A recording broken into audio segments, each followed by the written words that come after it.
আমরা দেখেছি পলাতক স্বৈরাচারের শাসনকালে সিভিল সোসাইটি এবং পেশাজীবীদের একটি উল্লেখযোগ্য অংশ সেই ফ্যাসিবাদ বা স্বৈরাচারের সক্রিয় সহযোগী হিসাবে আবির্ভূত হয়েছিল।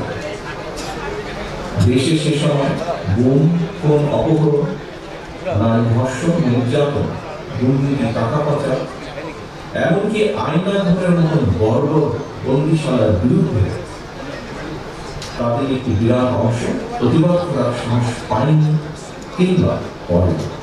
বরং আমরা দেখছি উল্টো তাদেরকে ফ্যাসিবাদের পক্ষে অপকর্মের জাস্টিফাইডের নতুন ন্যারেটিভ বা বয়ান তৈরি করতে। সম্মানিত উপস্থিতিবৃন্দ, বীর জনতার রক্ত দিয়ে অভ্যুত্থান 5ই আগস্ট মাফিয়ার পতনের পর দীর্ঘ 1.5 দশকে অন্ধকার অতীত থেকে বেরিয়ে এসে পুনরায় গণতান্ত্রিক মানবিক বাংলাদেশ গড়া এক অপার সম্ভাবনার দ্বার উন্মোচিত হয়েছে আমাদের সামনে। দেশের রাজনৈতিক অঙ্গনে গৌণ ইস্যুকে মুখ্য ইস্যু বানাতে গিয়ে নিজেদের অজান্তে এই ফ্যাসিবাদ বিরোধী জাতীয় ঐক্যের মধ্যে সংশয় সন্দেহের জন্ম দেওয়া হয়েছে বা হচ্ছে।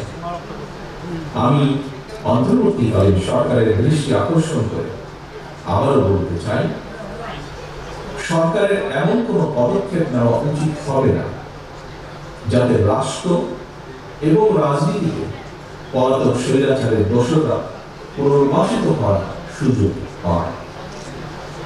পতিত স্বৈরাচারের দোষদের হাতে এখনো রাষ্ট্র থেকে লুণ্ঠন করা, জনগণের পকেট থেকে লুণ্ঠন করা হাজারো হাজার কোটি টাকা রয়ে গিয়েছে। এমন পরিস্থিতিতে জাতীয় নির্বাচনের আগে স্থানীয় নির্বাচন হওয়ার অর্থ সারা দেশে ঘাপটি মেরে থাকা পলাতক স্বৈরাচারের দোষরদেরকে রাজনীতিতে পুনর্বাসনের সুযোগ সৃষ্টি করে দেওয়া। সম্মানিত অতিথিবৃন্দ, দীর্ঘ 1.5 দশকের মাফিয়া শাসনকালে তরুণ প্রজন্মের প্রায় 3.5 কোটি ভোটার সহ কেউ ভোট দিতে পারেনি। সুতরাং এইসব ভোটারদের রাজনৈতিক ক্ষমতায়ন নিশ্চিত করার জন্য সবার আগে প্রয়োজন জাতীয় নির্বাচন অনুষ্ঠান। নাগরিকগণ রাজনৈতিকভাবে ক্ষমতাশালী না হলে কোন সংস্কারই কিন্তু টেকসই হবে না।